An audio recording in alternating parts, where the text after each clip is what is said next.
100 احادیث صحیح بخاری سے انتخاب۔ الحمدللہ رب العالمین والصلاة والسلام علی رسولہ الکریم، اما بعد۔ ایک مسلمان کو اپنی دنیا اور آخرت سنوارنے کے لیے جہاں قرآن مجید کا علم حاصل کرنا ضروری ہے، وہاں احادیث رسول صلی اللہ علیہ وسلم کا علم حاصل کرنا بھی ضروری ہے۔ احادیث رسول صلی اللہ علیہ وسلم کو یاد کرنے اور اس کو آگے پہنچانے والے کے لیے رسول اللہ صلی اللہ علیہ وسلم نے خوشخبری سنائی ہے۔ آپ نے فرمایا، اللہ اس آدمی کو تر و تازہ رکھے جس نے ہم سے حدیث سنی اور اسے جوں کا توں آگے پہنچا دیا، کیونکہ اکثر وہ لوگ جن کو حدیث پہنچائی گئی ہو وہ سننے والوں سے زیادہ یاد رکھنے والے ہوتے ہیں۔ یعنی سنانے والے بعضوں کا سنا کے چلے جاتے ہیں، لیکن جو سننے والے ہیں وہ اس کو اور زیادہ بہتر طور پر سمجھ لیتے ہیں اور اس پر عمل کر لیتے ہیں۔ تو اس لیے آگے آگے پہنچاتے رہنا چاہیے بات کو۔ تو عوام الناس کی آسانی اور رسول اللہ صلی اللہ علیہ وسلم کی اس خوشخبری کا مستحق بننے کے لیے زیر نظر کتابچے میں صحیح بخاری سے مختلف شعبہ زندگی سے متعلق احکام و مسائل پر مبنی احادیث کا انتخاب کیا گیا ہے۔ یاد رہے، صحیح بخاری قرآن مجید کے بعد صحیح ترین کتاب ہے۔ دعا ہے کہ اللہ تعالی ہم سب کو ان احادیث کو یاد کرنے، سمجھنے، عمل کرنے اور آگے پہنچانے کی توفیق عطا کرے۔ پہلی حدیث ہے، میں حدیث کہلواؤں گی، آپ پیچھے پڑھیے تاکہ آپ بھی ادا کر پائیں۔ نیت کی اہمیت۔ حدیث نمبر 1 ہے، عن عمر بن الخطاب رضی اللہ عنہ علی المنبر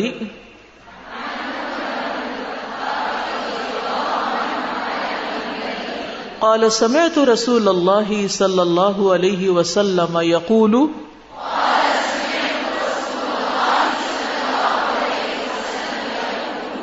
انما الاعمال بالنیات وانما لکل امرئ ما نوى۔ یہ کتاب بدء الوحی سے ہے، پہلی حدیث ہے صحیح بخاری کی۔ عمر بن خطاب رضی اللہ عنہ نے منبر پر کہا، یعنی سب کے سامنے مجمع میں کہا، میں نے رسول اللہ صلی اللہ علیہ وسلم کو فرماتے ہوئے سنا، بے شک اعمال کا دار و مدار نیتوں پر ہے، نیتوں، اور بے شک ہر انسان کے لیے وہی ہے جس کی اس نے نیت کی۔ اس حدیث کا بقیہ حصہ جو ہے طوالت کی وجہ سے چھوڑ دیا گیا۔ فمن کانت ہجرتہ الی دنیا یصیبھا او الی امرأۃ ینکحھا فہجرتہ الی ما ہاجر الیہ۔ تو جس نے دنیا حاصل کرنے کے لیے ہجرت کی اسے وہی ملے گی، یا کسی عورت کے لیے کہ اس سے نکاح کر لے تو اس کی ہجرت اسی کی طرف ہے جس کی طرف اس نے ہجرت کی۔ یعنی جس چیز کا ارادہ کرو گے، جو چاہو گے، اجر بھی اسی کے مطابق ملے گا۔ یہ حدیث ہمارے دین کی ایک بہت اہم تعلیمات میں سے ہے۔ یہ دین کی اصل ہے، بنیاد ہے، دین کے اصولوں کی اصل میں سے ہے، اور یہ ہر موضوع میں داخل ہے، ہر چیز میں۔ یہ مسلمانوں کے افراد میں سے کسی بھی فرد کے عمل میں داخل ہے۔ اس کا تعلق ہر شخص سے ہے، ہر شخص سے، چاہے کوئی عالم ہو یا جاہل ہو، بڑا ہو یا چھوٹا ہو، مرد ہو یا عورت ہو، خواہ اس کا مقصد اللہ کی رضا کا حصول ہو یا دنیاوی غرض کا حصول۔ اور انسان کے اپنے ارادے اور مقصد کے حساب سے ہی اس کا عمل ہوتا ہے، یا تو اس کو اس کا اجر و ثواب ملتا ہے یا اس کو سزا اور عذاب ملتا ہے۔ عراقی کہتے ہیں کہ یہ حدیث اسلام کے قواعد میں سے ایک قاعدہ ہے، یہاں تک کہا گیا کہ یہ علم کا ایک تہائی حصہ ہے۔ یہ کیا ہے؟ علم کا ایک تہائی حصہ۔ امام شافعی اور امام احمد کہتے ہیں یہ اسلام کا ایک تہائی حصہ ہے، یہ حدیث اسلام کا ایک تہائی حصہ ہے۔ عبد الرحمن بن مہدی کہتے ہیں جو کوئی بھی کتاب تصنیف کرنے کا ارادہ کرے، یعنی کوئی بھی کتاب لکھے، تو اسے چاہیے کہ اسی حدیث سے ابتدا کرے، یعنی جب بھی آپ پڑھانے لگیں تو آغاز میں سب کو اس حدیث کی یاد دہانی کروائیں۔ تو یہاں یہ جو حدیث ہے انما سے شروع ہو رہی ہے، انما، اور انما کا لفظ جو ہے اس کو عربی میں کلمہ حصر کہا جاتا ہے۔ حصر سے مراد ہوتا ہے مذکورہ چیز میں کسی حکم کو ثابت کرنا اور اس کے سوا کی نفی کر دینا، یعنی جس چیز کے بارے میں بات کی جا رہی ہے اس کو ثابت کرنا اور اس کے علاوہ کو نگیٹ کر دینا۔ جب آپ کہتے ہیں مثلا زید کھڑا ہے تو اس میں کوئی حصر نہیں، ہو سکتا ہے کہ اور بھی ساتھ کھڑا ہو، لیکن جب آپ کہتے ہیں کہ انما زید قائم تو اس کا مطلب ہوتا ہے صرف زید کھڑا ہے اور کوئی نہیں کھڑا. تو حسر کا کیا معنی؟ صرف کے معنی. تو انما یقینی طور پر صرف، اور اعمال جو ہے وہ عمل کی جمع ہے، انما الاعمال. اور عمل میں دل کے اعمال، زبان کے اعمال اور جسم کے اعمال شامل ہیں. اور یہ جملہ اعمال کی سب اقسام کو شامل ہے، یعنی قلبی اعمال، نطقی اعمال، اعضاء کے اعمال. یعنی عمل جو ہے وہ صرف ہاتھ پاؤں کا ایکشن نہیں ہے، دل کے ایکشن بھی ہیں، زبان کے بھی ہیں اور عمل کے بھی. دل میں جیسے ایمان ہے، توکل ہے، اللہ کی طرف رجوع ہے، اللہ کی خشیت ہے، اللہ کی محبت وغیرہ. نطقی اعمال زبان کے اعمال ہیں، اقوال ہیں. اعضاء کے اعمال جیسے آنکھ، کان، ہاتھ، پاؤں اور اس کے علاوہ جو بھی ہمارے اعضاء ہیں. اور نیات جو ہے یہ نیت کی جمع ہے. نیت کا مطلب ہوتا ہے قصد، ارادہ. نیت کا کیا معنی ہے؟ قصد اور ارادہ. یہ اب یاد رکھیے گا. ہم نیت نیت لفظ اتنا بولتے ہیں کہ ہمیں بعض اوقات یہ بھی بھول جاتا ہے کہ نیت کیا ہوتی ہے. تو نیت کیا ہوتا ہے؟ کسی کام کا ارادہ اور قصد کرنا. اور شرعی اصطلاح میں اچھی نیت سے مراد اللہ کا تقرب حاصل کرنے کے لیے عبادت کے کسی کام کا ارادہ کرنا، عزم کرنا. اور نیت کا جو موقع محل ہے وہ دل ہے. نیت دل کا عمل ہے مگر اعضاء کے ساتھ اس کا تعلق ہے، جیسے دل کا تعلق سارے اعضاء کے ساتھ ہے. کیا خیال؟ ہم جب بولتے ہیں تو اس کے پیچھے ہمارے دل کا ارادہ شامل ہوتا ہے، پسند ناپسند جھلکتی ہے اس میں سے. اسی طرح کھاتے وقت بھی ہمارا دل شامل ہوتا ہے اس میں یا نہیں؟ جس چیز کو دل کر رہا ہوتا ہے وہ کھا لو، دل نہ کرے تو ہم نہیں کھاتے. دل نہ چاہے تو آپ اٹھ کے یہاں سے وہاں نہیں جاتے. تو ہر چیز میں دل شامل ہوتا ہے. اور نیت کا محل کا مطلب جگہ، نیت کا مقام دل ہے. اور علماء کے کلام میں نیت دو معنوں پر بولا جاتا ہے. نمبر ایک، جس کے لیے عمل کیا جائے، اللہ کے لیے کیا یا بندوں کے لیے کیا، اس کے لیے نیت کرنا، یعنی کس کے لیے کر رہے ہیں. اور دوسرا ہے کیا کر رہے ہیں. پہلی چیز کیا؟ کس کے لیے، اور کیا، یعنی عمل کے ذریعے سے فرق کرنا مقصود ہے کہ یہ کام اللہ کے لیے کیا گیا ہے یا کسی اور کے لیے. مثلا ہم یہاں پر آئے ہیں، ایک کلاس اٹینڈ کر رہے ہیں، اللہ کے لیے آئے ہیں یا کسی اور مقصد سے آئے ہیں. اور دوسرا یہ ہے کہ کیا کرنے آئے ہیں. تو دونوں چیزوں کا تعلق نیت کے ساتھ ہے، کس کے لیے اور کیا. اور یہ جو ہے وہ انما لکل امرئ ما نویٰ، کہ جس کے لیے عمل کیا گیا ہے اس کی نیت کرنا. تو یہاں دو باتیں ایک لائن میں کہی گئی. نمبر ایک، انما الاعمال بالنیات، اور دوسرا ہے وہ انما لکل امرئ ما نویٰ. دونوں انما سے شروع ہو رہے ہیں. تو دونوں جملوں کے علیحدہ علیحدہ مطلب ہوں گے. پہلا جملہ جو ہے نیت کی ہوئی چیز کے اعتبار سے ہے اور وہ ہے عمل. اور دوسرا جملہ اس اعتبار سے ہے جس کے لیے نیت کی گئی، یعنی جس کے لیے عمل کیا گیا، اللہ یا غیر اللہ، یعنی کیا تو نے یہ عمل اللہ کے لیے کیا یا دنیا کے لیے کیا. تو انما الاعمال بالنیات. سمپل لفظوں میں ابھی دین کو اگر ایک طرف رکھے تو ہم وہی کام کرتے ہیں جس کا ہمارا دل چاہتا ہے، جو ہمارا ارادہ ہوتا ہے ہم وہ کرتے ہیں. اگر اچھے کاموں کو دل چاہ رہا ہے تو پھر اچھی نیت ہے، اور اگر برے کام کر رہے ہیں تو بری نیت. غلط کام کرنے کے لیے بھی تو نیت چاہیے ہوتی ہے، تو وہ بری نیت ہو جائے گی. یعنی کام بذات خود اچھا ہو تو وہ نیت بھی اچھی ہوگی اس کی، کہ آپ اس کے لیے آگے بڑھ رہے ہیں، میں یہ کر لوں، یہ کر لوں، وہ کر لوں.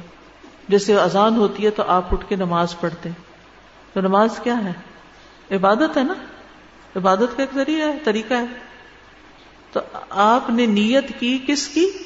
نماز کی، وضو کی، ذکر کی. تو یہ آپ نے ایک اچھی نیت کی، اچھا کام کرنے کی نیت کی. اور دوسرا ہے کس کے لیے نماز پڑھی. قل ان صلاتی و نسکی و محیای و مماتی للہ رب العالمین. تو دو چیزیں ہو گئی نا، ایک کام بھی درست ہو اور اللہ کے لیے بھی ہو. اچھا ہم عام طور پہ کیا کہتے ہیں کہ میری نیت بہت اچھی تھی، کام ٹھیک نہیں ہوتا، لیکن ہم دوسروں کو دھوکہ دیتے ہیں نیت بہت اچھی. ویسے حجاب نہیں پہنتے لیکن ہماری نیت میں کوئی خرابی نہیں. یہ بات کنٹراڈکٹ کرتی ہے. اگر آپ کی نیت اچھی ہے تو آپ کا عمل بھی اچھا ہوتا ہے. نیت تو عمل سے ظاہر ہوتی ہے. ہمارے والد ہمیشہ اس بات کی تکرار کرتے تھے. جب کوئی یہ بہانہ کرتا ہماری نیت یہ نہیں تھی تو کہتے تھے نہیں, نیت جو ہے نا وہ عمل کو ظاہر کرتی. نیت ایک بیج کی طرح, نیت کا لفظ نوا سے ہے. نوا کہتے ہیں گٹلی کو. ان اللہ فالق الحب والنوا. آپ جو بیج ڈالتے ہیں پودا اس کے مطابق نکلتا ہے. آپ کیکر کا بیج ڈالیں گے تو کیکر نکلے گا, آم کا ڈالیں گے آم نکلے گا. یہ تو نہیں ہو سکتا کہ آپ بیج ڈالیں کیکر کا اور نکلے آم. تو بہرحال ہر عمل کے لیے نیت کا ہونا لازم ہے. یعنی انسان جو عمل کرتا ہے اس حال میں کہ وہ عقل مند ہے, با اختیار ہے, سمجھدار ہے, تو اس کے لیے ممکن نہیں کہ وہ اس کے پیچھے اس کا کوئی ارادہ شامل نہ ہو. ارادہ ضروری ہوتا ہے. اور ضروری نہیں ہوتا کہ بڑے بڑے ارادے باندھے جائیں, وہ ایک سیکنڈ میں ارادہ بن جاتا ہے. جیسے گاڑی آپ چلا رہے ہوتے ہیں تو ساتھ ساتھ آپ دیکھ رہے ہوتے ہیں کہ کس طرف مجھے اس کو لے کے جانا ہے, کیسے میں نے اس کو رائٹ پہ رکھنا ہے, لیفٹ پہ رکھنا ہے, سامنے کون ہے, پیچھے کون ہے. تو آپ ساتھ ساتھ اپنا ارادہ بدلتے جاتے ہیں. پہلے آپ ایک جگہ پہ چل رہے ہوتے ہیں, پھر آپ تھوڑا سا رائٹ پہ لے لیتے ہیں, پھر آگے جا کے لیفٹ پہ لے لیتے ہیں. جیسے ٹریفک ہوتی ہے تیز یا آہستہ کر لیتے ہیں. تو یہ سارا کام آپ کے کس سے ہو رہا ہے؟ ارادے سے ہو رہا ہے. آپ کا دل اس میں شامل ہے, اور اگر آپ اس سے غافل ہوں گے تو ہوگا ایکسیڈنٹ. تو پہلی بات, ہر عمل کے لیے نیت کا ہونا لازم ہے. عقل مند انسان کو کوئی کام بھی اچھی نیت کے بغیر نہیں کرنا چاہیے. دوسری بات یہ ہے کہ اعمال کی قبولیت کا دار و مدار نیت پر ہے. حتیٰ کہ مومن کھانا پینا, اٹھنا بیٹھنا, سونا جاگنا جو کرتا ہے, اگر اس میں نیت اس کی اچھی ہوتی ہے تو اس کے مطابق اس کا ثواب کئی گنا زیادہ بڑھ جاتا ہے. تو جو بھی کام آپ کرتے ہیں تو اس کا طریقہ بھی ٹھیک ہو, اور جس کے لیے کیا جا رہا ہے وہ بھی آپ کے ذہن میں ہو. نیت کی وجہ سے لوگوں کے اجر میں فرق آئے گا. دو لوگ کٹھے نماز پڑھ رہے ہیں, ایک کی نیت ہے اللہ کی رضا, اور دوسرا یہ کہتا ہے کہ ہائے لوگ دیکھ کے کیا کہیں گے, سنت کے مطابق پڑھ رہی یا نہیں پڑھ رہی, ٹھیک نماز ہو رہی کہ نہیں ہو رہی. تو دیکھنے میں بھلے دوسرے کا طریقہ بڑا ہی اچھا ہو, لیکن اجر زیرو پہ چلا جائے گا اگر اس نے دوسرے لوگوں کو کچھ کرنے کے لیے پڑھی. اور ایک شخص لوگوں سے بے نیاز ہو کر صرف اللہ کی رضا کے لیے پڑھ رہا ہے.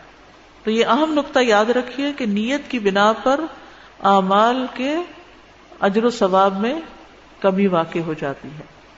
ایک ہی عمل مختلف نیتوں کی بنا پر قبول یا رد ہو جاتا ہے. رسول اللہ صلی اللہ علیہ وسلم نے فرمایا, گھوڑے کے مالک 3 طرح کے لوگ ہوتے ہیں. بعض لوگوں کے لیے وہ باعث اجر و ثواب ہے, بعض کے لیے وہ صرف پردہ ہے, بعض کے لیے بوجھ ہے. جس کے لیے گھوڑا اجر و ثواب کا باعث ہے, یہ وہ شخص ہے جو اللہ کے راستے میں جہاد کی نیت سے اس کو پالتا ہے. آج کے دور میں آپ اپنی گاڑی کی مثال لے سکتے ہیں کہ جس کو آپ خیر کے کاموں میں استعمال کرنے کے لیے خریدتے ہیں. پھر جہاں خوب سبزہ ہوتا ہے, یا فرمایا کسی شاداب جگہ اس کی رسی کو خوب لمبی کر کے باندھتا ہے تاکہ وہ چاروں طرف چر سکے, تو گھوڑا اس سبزے سے یا اس شاداب جگہ سے اپنی رسی میں بندھا ہوا جو بھی کھاتا پیتا ہے, اس کھانے پر مالک کو نیکیاں ملتی ہیں, کیونکہ مالک نے اس کو چھوڑا کہ کھا لو. تو گھوڑے والے کو ثواب مل رہا ہے, کیونکہ گھوڑا ایک اچھی نیت سے اس نے خریدا تھا اور اس کو اسی وجہ سے کھلا پلا رہا ہے. اور اگر وہ گھوڑا اپنی رسی توڑا کر ایک زغن یا 2 زغن لگائے, یعنی جمپے لگائے, تو اس کی لید, اس کے قدموں کے نشانوں میں بھی مالک کے لیے نیکیاں ہیں. اب گھوڑے کی لید جو ہے وہ ایک ناگوار سی چیز ہوتی ہے نا, وہ بھی تولی جائے گی. اگر وہ گھوڑا نہر سے گزرے اور اس میں سے پانی پی لے, تو اگرچہ مالک نے اسے پانی پلانے کا ارادہ نہ کیا ہو, پھر بھی اسے اس سے نیکیاں ملتی ہیں. وہ تو رستے میں آ گئی اور اس نے پانی کے لیے رک گیا اور وہ پانی پی گیا, جو پانی اس نے پیا اس پانی کا بھی ثواب مالک کو مل رہا ہے. تو یہ سارے ثواب کا سلسلہ شروع کہاں سے ہوا؟ نیت سے شروع ہوا کہ یہ میرا گھوڑا اللہ کے راستے میں ہے, یہ میری گاڑی, یہ میرا قلم, یہ میرا گھر, یہ میری کتابیں, یہ میری فلاں چیز اللہ کے راستے میں, یہ میرا وقت, یہ میرا کمپیوٹر. اب اس کو جس وقت بھی آپ استعمال کریں گے اور اس کی مینٹیننس پہ جو خرچہ آئے گا, یا اس کے ساتھ جو بجلی استعمال ہوگی, یا گیس استعمال ہوگی, پیٹرول یوز ہوگا, کوئی اور اس میں بیٹھ جائے گا, کچھ بھی آپ کریں گے اس کو کسی طرح بھی استعمال, تو سارے کا سارا اجر و ثواب کا باعث بن جائے گا. حتیٰ کہ اگر آپ ایک واشنگ مشین خریدتے ہیں صرف اس نیت سے تاکہ میرا وقت بچے اور میں اللہ تعالیٰ کی عبادت اچھے طریقے سے کروں اور وقت نکال کر میں دین کی تعلیم حاصل بھی کروں اور دوسروں کو دے بھی سکوں، تو وہ جتنے کپڑے اس میں دھلیں گے وہ سارے کا سارا آپ کے لیے اجر و ثواب، اس کا بجلی کا بل جو جائے گا اور جو بھی ہوگا، کیونکہ آپ نے ایک اچھی نیت سے ایک مشین خریدی۔ اور ایک یہ کہ وہ چونکہ فلاں نے خرید لی تو مجھے بھی خریدنی ہے، اور اس کے دکھاوے کے لیے اور لوگوں کے اوپر رعب جتانے کے لیے کہ میں نے یہ دیکھو لیٹسٹ ماڈل کی خریدی ہے اور ایسا اور ویسا ہے۔ کسی مجلس میں بیٹھ کر ہم بعض اوقات بوسٹنگ کر رہے ہوتے ہیں، تفاخر کر رہے ہوتے ہیں، اس کو کوئی اجر و ثواب نہیں۔ حتیٰ کہ ایک کمفرٹیبل جوتی آپ لیتے ہیں کہ اس میں میں اچھی طرح واک کر سکتی ہوں تاکہ میں فٹ رہوں اور پھر میں زیادہ سے زیادہ اچھی طرح نماز ادا کر سکوں، کیونکہ آپ دیکھیں بہت سے لوگ کرسیوں پہ آ گئے نماز کے لیے۔ اب کرسی پہ نماز کا وہ تو نہیں نا مزہ جو نیچے نماز کا ہے، تو نیچے کیوں پڑھ نہیں سکتے؟ کیونکہ جسم بھاری ہو گئے ہیں، مسل کمزور ہو گئے ہیں، گھٹنے تھک گئے ہیں، انجرڈ ہیں، تو اب نیچے پڑھ ہی نہیں سکتے۔ لیکن اگر کسی نے پہلے سے ہی اپنے آپ کو اس کام کے لیے ریڈی کیا اور ایسے کمفرٹیبل جوتے جو ذرا سے مہنگے بھی تھے اس لیے لیے تاکہ اس میں واک کر سکوں، تو وہ جب تک پہنے جتنی واک کی وہ ساری واک بھی، وہ آپ کی ایکسرسائز بھی، وہ کھانا پینا بھی، وہ ساری چیزیں، وہ دوا خریدنا، وہ دوا کھانا، وہ ڈاکٹر کے پاس جانا، وہ سارا اس نیت کے گرد گھوم رہا ہے کہ ہیلدی باڈی جو ہے وہ زیادہ بہتر طور پر اللہ کی عبادت کر سکتی ہے۔ ہر چیز اس میں آ گئی۔ نبی صلی اللہ علیہ وسلم نے دوسری مثال کیا سمجھائی؟ دوسرا وہ شخص ہے جو گھوڑے کو فخر، دکھاوے اور اہل اسلام کی دشمنی میں باندھتا ہے تو یہ اس کے لیے بوجھ ہے۔ اور رسول اللہ صلی اللہ علیہ وسلم سے گدھوں کے بارے میں پوچھا گیا تو آپ نے فرمایا کہ مجھ پر اس جامع اور منفرد آیت کے سوا اور کچھ نازل نہیں ہوا۔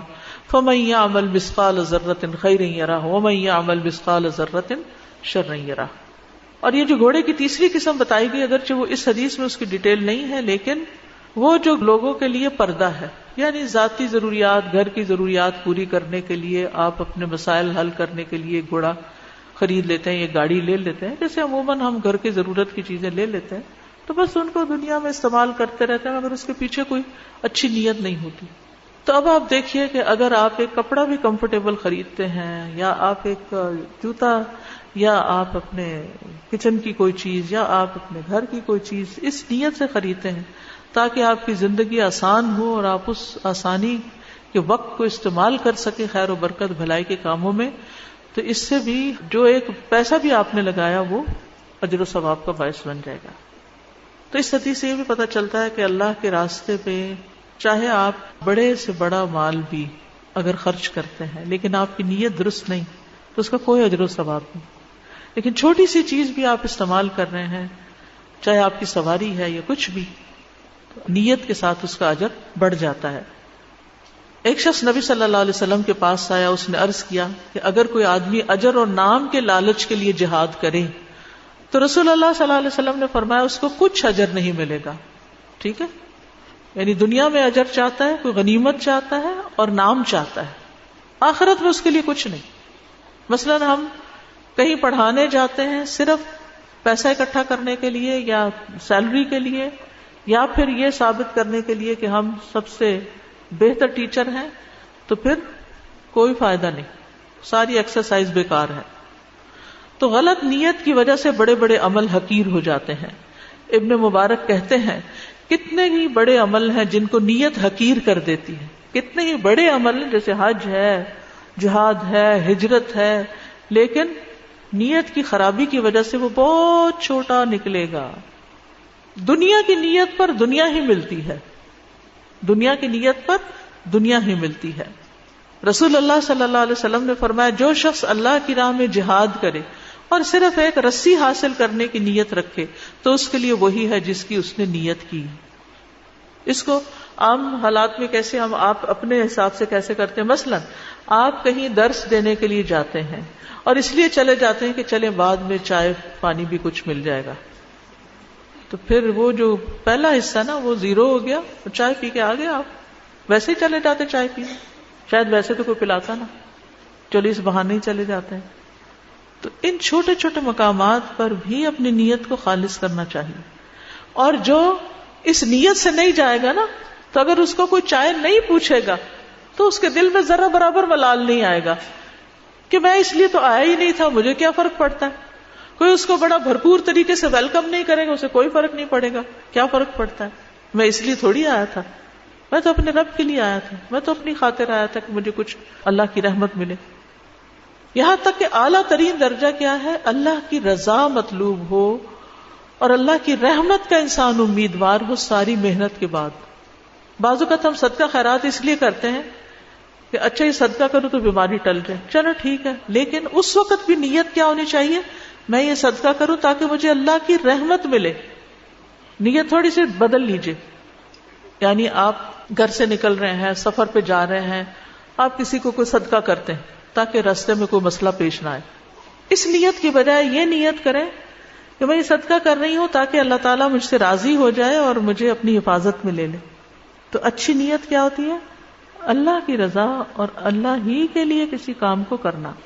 لیکن اس معیار کو سامنے رکھ کر آپ دیکھیں تو ہماری بہت ساری نیکی کے کاموں میں بھی نیتیں کیا ہوتی ہیں، دنیا کا کوئی فائدہ چاہے ہم لوگوں سے نہ بھی حاصل کریں، بیچ میں کوئی بھی نہیں ہے، لیکن وہ بھی کام اس لیے دے رہے ہیں کہ ہمیں اس سے کچھ دنیا مل جائے. وَلَا تَمْنُن تَسْتَكْثِرْ، کسی پہ احسان اس لیے نہیں کرنا کہ ہمیں کچھ اور کثرت حاصل ہو جائے. جب صدقہ خیرات کے ہم فائدے پڑھتے ہیں کہ صدقہ کرنے والے کو اس کا اجر ملتا ہے، تو ہم بعض اوقات اس لیے صدقہ کرنا شروع کر دیتے ہماری آمدنی اور بڑھ جائے. آپ اللہ کی رضا کے لیے کریں، اللہ کی رحمت کے لیے. پھر جب اللہ کی رحمت ہو گئی نا تو آپ سوچ بھی نہیں سکتے کہ آپ کو کتنے گنا زیادہ ملے گا. وہ آپ کے حساب کتاب سے بھی بہت بڑا ہے. پھر اسی طرح دنیا حاصل کرنے کے لیے علم حاصل نہیں کرنا چاہیے، خصوصاً دین کا علم جو ہے. ابو ہریرہ کہتے ہیں کہ رسول اللہ صلی اللہ علیہ وسلم نے فرمایا، جو علم اللہ عز و جل کا چہرہ حاصل کرنے کے لیے حاصل کیا جاتا ہے، جس نے اسے دنیا کا مال و متاع حاصل کرنے کے لیے سیکھا، اسے قیامت کے دن جنت کی خوشبو بھی نہ آئے گی. یعنی ہماری نیت یہ نہیں ہونی چاہیے کہ میں ایسی بڑی اسکالر بن جاؤں کہ میرے علم کی دھاک بیٹھ جائے اور سب لوگ میری طرف متوجہ ہو جائیں اور سب سے بڑا نام میرا ہو جائے اور سب میری ہی ڈنکا بجائیں. اور نہیں، یہ گھٹیا مقاصد نہیں ہونے چاہیے. مسند احمد کی حدیث ہے، رسول اللہ صلی اللہ علیہ وسلم نے اس امت کو عظمت اور رفعت، دین و نصرت اور زمین میں اقتدار کی خوشخبری دی ہے. تو آپ نے فرمایا کہ اس امت کو یہ خوشخبری دے دو، سو جو ان میں سے آخرت کا عمل دنیا کے لیے کرے گا، آخرت کا عمل دنیا کے لیے کرے گا، اس کا آخرت میں کوئی حصہ نہ ہوگا، اس کا آخرت میں کوئی حصہ نہ ہوگا. مثلاً آپ کسی بیمار کی خدمت کر رہے ہیں تو آپ سوچیں چلو میں اس بڑھاپے میں اس کی مدد کروں، اللہ میرے بڑھاپے میں میری مدد کرے گا. صرف اتنی نیت نہ رکھیں کہ یہ مجھے دنیا میں کوئی ذرا آسانی مل جائے. فوراً کس طرف چلیں، اللہ مجھ سے راضی ہو جائے، اللہ کی رحمت آ جائے. اور جب اللہ راضی ہو گیا اور رحمت آ گئی تو پھر آپ کا بڑھاپا پھولوں کی طرح جائے گا. کیونکہ یہ صرف اللہ ہے جو لوگوں کے دلوں میں آپ کے لیے رحمت، شفقت اور محبت کے جذبات ڈال دیتا ہے. ان الذین آمنوا وعملوا الصالحات سیجعل لهم الرحمن ودا. ہماری توجہ ایمان لا کر نیک عمل کرنے کی طرف ہونی چاہیے. دلوں میں محبت اللہ ڈالے گا، وہ اس کا کام ہے. کسی کی محبت حاصل کرنے کے لیے کچھ خرچ نہیں کرنا چاہیے کہ میں ذرا اس کو تحفہ دے دوں، میں اس کو ذرا اچھا کر لوں، میں اس کو کچھ کھلا پلا دوں تاکہ یہ میری طرف متوجہ ہو جائے. نہیں، اللہ کی خاطر. انما نطعمکم لوجہ اللہ لا نريد منکم جزاء ولا شکورا انا نخاف من ربنا یوما عبوسا قمطریرا فوقاهم اللہ شر ذلک اليوم ولقاهم نضرة وسرورا. غریب کو کھلائیں، گھر والوں کو کھلائیں، دوستوں کو کھلائیں، بڑوں کو کھلائیں، چھوٹوں کو کھلائیں، کہیں کچھ بانٹیں. انما نطعمکم لوجہ اللہ، اللہ کے دیدار کی خاطر کھلائیں. تو اپنی نیت کے لیول کو اوپر لے جائیں. تو جس کے لیے کام کریں گے اس سے اجر پائیں گے. بندوں کے لیے کریں گے تو ہو سکتا ہے بندے کچھ دیں یا نہ دیں، لیکن اگر اللہ کے لیے کریں گے تو کئی گنا زیادہ ملے گا، جس کا آپ تصور بھی نہیں کر سکتے. کیونکہ معاملہ آپ نے اللہ پہ چھوڑ دیا، اللہ پہ چھوڑ دیا. رحم کا سوال کرنا، یہ ایک چیز مجھے بہت سمجھ میں آئی. مجھے بھی کل پرسوں ایک خاتون نے اپنا مسئلہ بیان کیا کہ ان کے بہت برے حالات ہیں اور وہ خود بھی کینسر کی پیشنٹ ہیں اور ان کے ہسبینڈ بھی بہت بیمار ہیں، حتیٰ کہ ان کے پاس دوا کے پیسے نہیں ہیں، اتنے بھی نہیں ہیں کہ وہ 80 روپے کی دوا لے سکیں. جو ان کے ہسبینڈ کے لیے ارجنٹ ضرورت تھی. انہوں نے کہا رات کو ہم نے صرف پانی پلا کے انہیں گزارا کیا اور صرف ہم اللہ سے رحم کا سوال کرتے رہے. اگلے دن جس وقت مجھ تک یہ بات پہنچی ہے، میری ان سے بات ہوئی اور جب ان کی ضرورت پتہ چلی تو میں نے کسی سے ذکر کیا. شام ہونے سے پہلے 80 نہیں، 800 نہیں، 8000 نہیں، 80,000 روپے ان کے اکاؤنٹ میں تھے. وجہ کیا تھی کہ کسی نے اپنی زکوٰۃ کہا کہ میں رمضان سے یہ سوچ رہی تھی زکوٰۃ کس کو دوں، اور جب ان تک وہ پہنچے تو اس لمحے سے مجھے بار بار ان کا وہ جملہ یاد آ رہا ہے، ہم ساری رات صرف اللہ سے رحم مانگتے رہے. اور جب مجھے یہ بات اب سمجھ میں آئی کہ جب رحم مانگ لیا تو اس کے بعد کیا رہ گیا کہ اللہ لوگوں کے دلوں میں آپ کے لیے رحم ڈالے. اللہ سبحانہ و تعالیٰ اپنی رحمت سے آپ کی ساری امیدیں پوری کر دے، آپ کی ضروریات پوری کر دے. بالکل، یعنی پھر ہماری توقعات سے بڑھ کر مدد ہوتی ہے. ہمارے دل اور دماغ بہت چھوٹے ہیں، ہم بہت چھوٹی چیزیں مانگنے لگتے ہیں اور نیک عمل کا چھوٹا سا اجر چاہتے ہیں، جبکہ اللہ پہ چھوڑ دے تو پھر آپ دیکھیں کتنا ملتا ہے. استاذہ ایک چھوٹی سی بات سمجھ میں نہیں آئی مجھے. ابھی آپ نے فرمایا کہ جب بھی آپ کوئی کام کرو تو ذہن میں رکھیں اپنی نیت کو، کیونکہ اعمال کے اجر اور ثواب میں فرق پڑ جاتا ہے. تو 2-3 ہفتے پہلے کوئی گھر میں کوئی ایسا ہوا تو ہمیں بہت ارجنٹلی دوسرے شہر جانا پڑا، کیونکہ وہاں پر فیملی کی کوئی ایشوز تھے، وراثت کے مسائل. تو ہم فوراً وہاں پہنچے اور وہاں سیٹلمنٹ ہو گئی اور سب کچھ ہو گیا.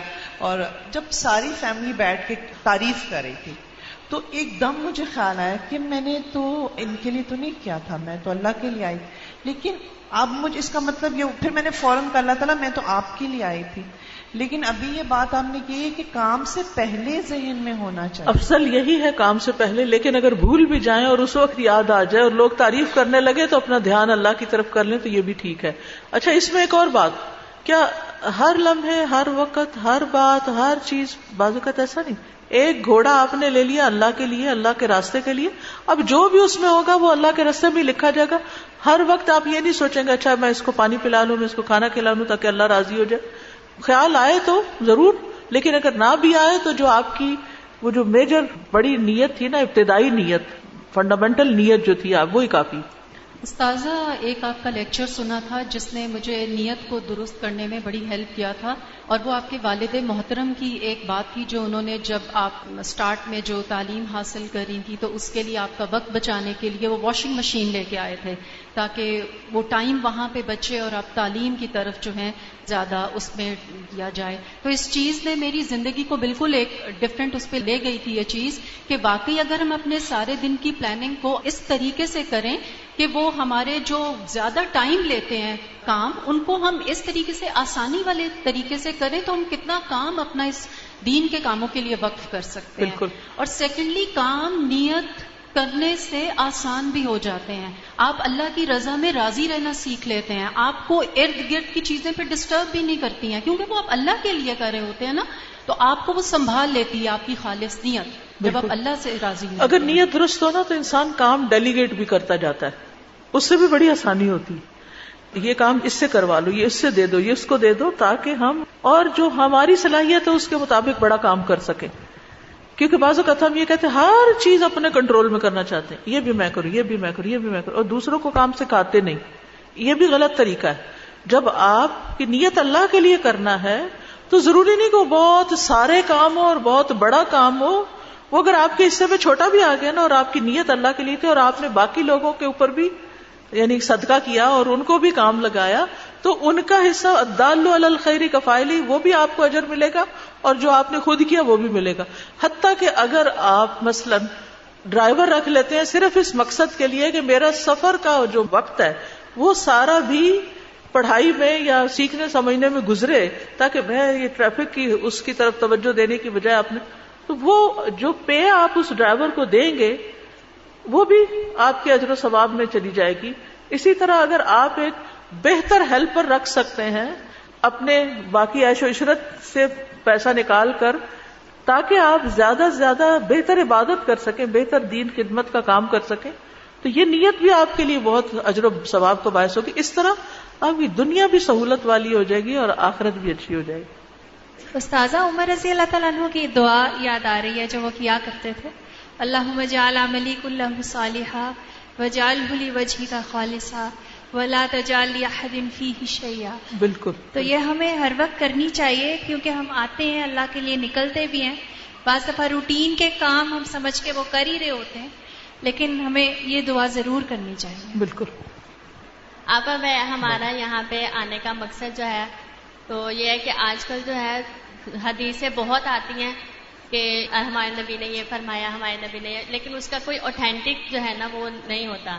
تو ہمارے آنے کا مقصد یہاں پہ یہ تھا کہ ہمیں ایک اوتھینٹک جو ہے نا وہ ہمیں مل جائے تاکہ ہم آگے کسی کو بتائیں تو ہمارے پاس ایک دلیل ہو. تو اس مقصد سے ہماری یہ نیت یہاں پہ آنے کی یہ تھی. تو اللہ یہ اچھی نیت ہے، اچھی نیت، خالص علم ملے ہمیں.